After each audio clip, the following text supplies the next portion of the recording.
On the night she thought her life would begin, her billionaire husband abandoned her on a lonely road. But what he didn't know was, this destiny always watches. And when a man breaks the heart of a woman carrying his child, fate writes a punishment he cannot escape. Before we go any further, can I ask you for a small favor? This story took me days to write, record, and edit. Every frame, every emotion, every sound. It cost you nothing to support me, but it truly means everything to me. Please hit the like button and subscribe if you have not, and comment your location below. I want to know where my amazing viewers are watching from. I read every comment, and I will be giving shout out in my next video. Shout out to my amazing audience from previous video. Marilyn from Florida, Mendelimpt Swatswe from South Africa, and Blessing from Lagos. Now, back to the story. Her name was Grace Okonkwo, 28 years old. A primary school teacher in a humble neighborhood, where children ran barefoot and hope lived in small spaces. She was the kind of woman who remembered every child's birthday, who stayed late to help struggling students, who used her own salary to buy books when the school couldn't afford them. Grace lived in a modest apartment with her widowed mother, Mama Grace, who sold vegetables at the market. They weren't rich, but they had something money couldn't buy: love, dignity, and faith that good things come to good people. Grace's dreams were simple: a good man, a small home, children raised with love, peace. But destiny had bigger plans. One afternoon, Grace was walking home from school when she saw an elderly woman collapse on the pavement. People gathered, whispered, but no one moved. Grace ran without thinking. She knelt beside the woman, checked her pulse, called for help, and stayed with her until the ambulance arrived. That woman was Margaret Chinedu, mother of Richard Chinedu, one of Nigeria's wealthiest businessmen. When Richard arrived at the hospital and learned what Grace had done, something inside him shifted. In a world where people ignored suffering, this teacher had risked everything to save a stranger. He asked to meet her, and when he did, he saw something rare. Grace wasn't polished or calculating. She was real, honest. Her eyes held warmth, not ambition. Her smile was genuine, not rehearsed. Richard was 42. Powerful, respected but feared, cold in ways that wealth had made him. But with Grace, something softened. He began visiting her, at first to say thank you. Then, because he wanted to, he would sit in her small living room, drinking homemade zobo, listening to her talk about her students and simple joys, and slowly, he fell in love. 6 months later, he proposed. Grace said yes. It felt like a fairy tale. If you believe love should be based on character, not status, tap the like button. But powerful families don't just accept anyone. They protect their name, their wealth, their legacy. When Richard brought Grace home, the walls closed in. His mother Margaret was conflicted. Grateful, yes, but worried about what society would think, what the family would say. And Richard's sister Angela? She hated Grace instantly. Angela had always been the favorite, the one who controlled her brother's decisions. Now this poor teacher was about to take her place, so Angela smiled to Grace's face. But behind closed doors, she planted seeds of doubt. Brother, are you sure about this girl? What do we really know about her? People will say you married beneath you. Richard tried to ignore her. But doubt spreads like poison. Then Grace discovered she was pregnant, 3 weeks before the wedding. When she told Richard, he smiled. He held her. This is a blessing. But when he told his family, everything changed. Before the wedding, Margaret's voice was cold. Angela interrupted sharply. How convenient. Right before the wedding, she gets pregnant? How do we even know it's yours? Richard defended Grace. But the seed was planted, and Angela made sure it grew. The wedding day arrived like a dream wrapped in gold. The venue was spectacular: white roses, crystal chandeliers, champagne flowing. Politicians and celebrities filled the hall. Grace stood in her breathtaking gown, looking like royalty, but her hands were shaking. The ceremony was flawless. They exchanged vows and rings. For a moment, Grace believed everything would be okay. During the reception, Angela approached Richard and slipped him a brown envelope. "You need to see this. Now, before it's too late." Inside were photographs of Grace with another man. Text messages. Documents suggesting the baby wasn't his. All fake. All designed to destroy Grace. Angela had paid people to create them, to protect the family fortune. But Richard believed them. Comment betrayal if you're still with me. The last guest left at midnight. Grace stood in the foyer. Exhausted, but happy. Finally Mrs. Chinedu. Finally safe. Then Richard walked in. His face was stone. "We need to talk." He threw the envelope at her feet. "Who is he?" Grace picked up the photos with trembling hands. "Richard, I don't understand. I've never seen this man. These aren't real." "Stop lying," his voice echoed through the hall. "I swear to you, I've never been with anyone else." "This baby is yours. Is the baby even mine?" Grace collapsed to her knees, sobbing. "Richard, please. This baby is yours. I love you. I would never." "Get out." "What?" "I said get out. I will not raise another man's child." "Richard, please. This is our wedding night. Get out of my house." Margaret appeared from the shadows. "You heard my son. Leave." Angela watched from behind, a faint smile on her lips. Grace looked at them, her new family, and realized she was utterly alone. She walked out into the night, still wearing her wedding gown. Family should protect you, not destroy you. If you agree, tap the like button. The rain began the moment she stepped outside. Cold, heavy, relentless. Grace had no coat, no money, no phone, just the gown on her back and the child in her womb. She walked along the road, barefoot, her dress dragging through mud. Cars passed. No one stopped. Then she saw headlights behind her. A Rolls-Royce. Her heart leaped. Maybe he came back. The car slowed. The window rolled down. "Richard." He looked at her, drenched, broken, pregnant, shivering. Grace reached toward the car. "Richard, please." He said nothing, just stared. Then the window rolled up. The car sped off into the night. Grace collapsed on the roadside, clutching her belly, and screamed into the rain. Not in anger. In pure grief. An old woman found her. Mama F.A., a widow with nothing but a tiny one-room house and a heart bigger than her suffering. "My daughter, you cannot stay here. Come." Mama F.A. took Grace in, fed her, clothed her, asked no questions. Months passed. Grace gave birth to a boy. He had Richard's eyes, nose, chin. She named him Daniel. God is my judge. Grace couldn't afford to stay broken.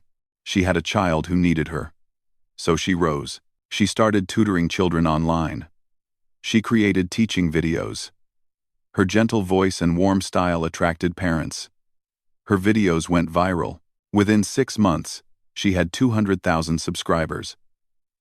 A businesswoman offered her a job leading an educational nonprofit. Within 2 years, Grace was no longer broken. She was recognized, respected, a woman who had risen from the ashes. She didn't do it for revenge. She did it to survive. Meanwhile, Richard's world crumbled. A business deal fell through. A contract canceled. Then worse. An audit revealed someone had been stealing millions. The signature? Angela Chinedu. His sister had been draining the company for years while pretending to protect him, while destroying Grace to secure her position. When confronted, Angela didn't deny it. "I did what I had to do. You were going to throw everything away on that poverty girl." Angela was arrested. The scandal destroyed Richard's reputation. The board voted him out of his own company. His mother suffered a massive stroke when the news broke. Richard lost everything. The mansion, the cars, his empire. He moved into a small rented apartment, the same kind Grace once lived in. At night, he couldn't sleep. He kept seeing Grace's face in the rain, her tears, her voice begging him to listen. Consumed by guilt, Richard hired an investigator to examine the evidence Angela had given him. The report shattered him. The photos were fabricated. The man was a paid actor. The messages were fake. The medical document was forged. Every piece of evidence was false. And there was more. Police discovered Angela hadn't just planned to destroy Grace's reputation. She had been in contact with people who make problems disappear. She had planned to have Grace killed. Only Grace's disappearance that night had saved her life. Angela was charged with embezzlement, fraud, and attempted murder. She was sentenced to 25 years in prison. This is why you must never let pride destroy your home. Comment, "Pride kills," if you're still watching. 3 years after that terrible night, Richard was invited to a charity gala. He almost didn't go, but something pulled him there. The host announced the keynote speaker. Please welcome Grace Okonkwo, founder of the Daniel Foundation for Single Mothers. Richard's blood ran cold. Grace walked onto the stage, radiant and confident in a simple, elegant dress. Beside her was a little boy who looked exactly like Richard. Grace began to speak. 3 years ago, I was abandoned on a rainy night. Pregnant. Alone. Broken. But a stranger named Mama F.A. found me and taught me that strength comes from the heart, that no matter how far you fall, you can rise again. Richard stood up, his legs shaking, and walked toward the stage. Grace saw him. Time stopped. He climbed the stairs and fell to his knees before her. Grace, I am so sorry. The room gasped. You destroyed me, Grace said softly. You threw me away. You believed lies over the woman who loved you. You abandoned your own child. I know. And I'll carry that guilt forever. But please know my family lied. The evidence was all fake. Angela confessed. She tried to have you killed. And I believed her because I was weak. Because I let pride control me. Grace knelt beside him. She looked into his eyes. Eyes that once promised forever. I forgive you, Richard. He looked up, stunned. But forgiveness doesn't mean forgetting. And it doesn't mean returning. You taught me something. The heart of a woman breaks softly, but it rises stronger. She stood. This is Daniel. A security guard brought the boy forward. Daniel, this is your father. Daniel looked at Richard with curious eyes. The one who left us? Grace nodded gently. Richard's heart shattered. Daniel, I made a terrible mistake. The worst mistake of my life. I'm so sorry. Daniel was quiet. Then he said, Mama says everyone deserves a second chance, not to go back, but to become better. Grace's eyes filled with tears. One day, Grace said, when you're ready, when you've truly changed, you can be part of his life. Not as the man who abandoned us, but as someone who learned, who grew, who became worthy. She took Daniel's hand. But today is not that day. Grace walked off the stage, leaving Richard on his knees. She had won. Not by seeking revenge, but by choosing dignity. If you believe in second chances but also in accountability, subscribe and hit the like button. Time passed. Richard worked in humility. He volunteered. He served. He took care of his mother, who slowly regained speech. Police required a DNA test for Angela's trial. Richard agreed immediately. The results came back. 99.9% match. Daniel was his son. Richard held the paper, staring at scientific proof of what he should have known in his heart. 2 years later, Grace called. Richard, Daniel wants to meet you. Properly. Are you ready? They met at a park. Daniel was 7 now. Are you my daddy? Yes. Why did you leave us? Richard knelt to eye level. I made a terrible mistake. I believed lies instead of truth.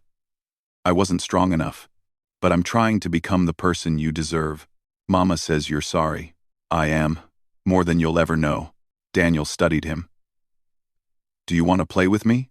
Richard's eyes filled with tears. More than anything. They played. They laughed. It wasn't redemption, but it was a beginning. Grace watched from a distance. She had forgiven, but not forgotten. And she had built a life that didn't need Richard to be complete. 5 years after that wedding night, Grace stood on another stage, receiving an award for her work with single mothers. I stand before you not as someone who never fell, but as someone who learned to rise. I chose to forgive, not because those who hurt me deserved it, but because I deserved to be free. I chose to build instead of destroy. I chose love over hate. Today, I've helped over 2,000 single mothers. Today, my son is healthy and loved. Today, I am free. Because destiny doesn't punish for us. It creates space for us to become who we're meant to be. And the tears we cry in darkness? They water the seeds of our future greatness. The room erupted in applause. Richard watched from the back, tears streaming. He had lost everything. But he had learned everything. Some men spend their lives searching for treasure. Some throw away treasure because they don't recognize it. He had been the second kind. But he was learning to be better. Not for Grace, but because his son was watching. Destiny may wait, but it never forgets. Richard lost his empire but found his humanity. Angela lost her freedom but revealed her true nature. Margaret lost her health but gained wisdom. And Grace? Grace lost everything. But in losing everything, she found herself. Her strength. Her purpose. She found she didn't need a man to validate her worth. She found she was enough, and that was the greatest victory of all. If you were in Grace's shoes, would you forgive Richard, or walk away forever? Tell us in the comments. If you believe every woman deserves respect, subscribe to this channel for more powerful stories that touch the soul and remind us what it means to be human. What would you have done? Would you let Richard back into your life, or walk away completely? Let us know below. If this story moved you, share it with someone who needs to hear it. Because somewhere, someone is in the rain, and they need to know that morning always comes.